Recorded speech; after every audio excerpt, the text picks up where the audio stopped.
Thank you very much for all the questions regarding peanut allergies. I would like to utilize the video to provide a quick explanation.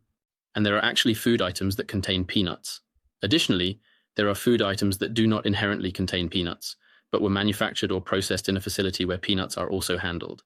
It is important to be aware of these distinctions to avoid potential allergic reactions and ensure food safety. Then it can come either through the air or the conveyor belt, which had peanuts on it previously, where shortly afterwards the strips of mangosteen pass over, and then the strips of mangosteen are left with traces of peanuts on them. And in situations where the producer is unable to ensure that the corresponding food is free from peanuts, they are required to label it with a statement indicating that it may contain traces of peanuts.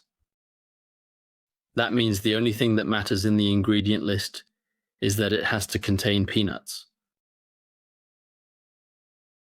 or it contains traces of peanuts. Everything else is irrelevant.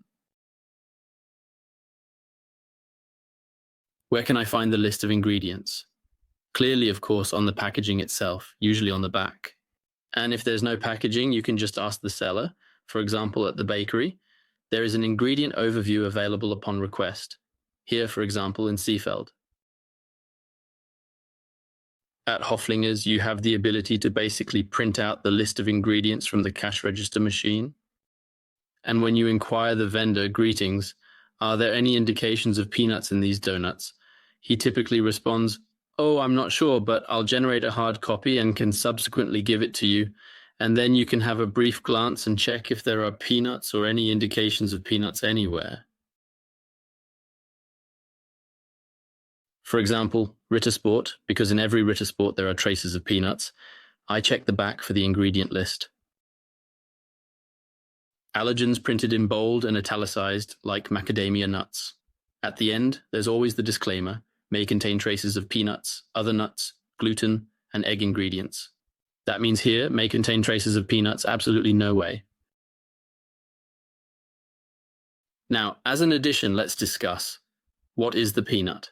It's not a nut, as the name suggests, but essentially a legume.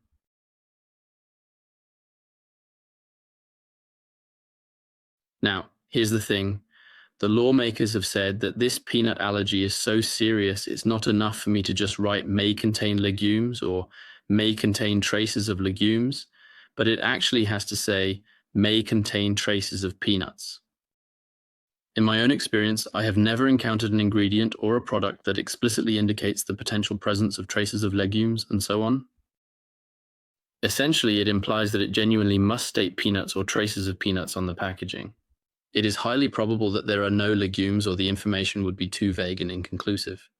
And the second is the confusion with the nut. Now one might think, okay, the peanut somehow has a shell around it. Is it a nut?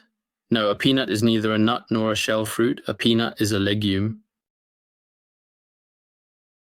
And that's why, to say it again briefly, it has to say traces of peanuts or peanuts.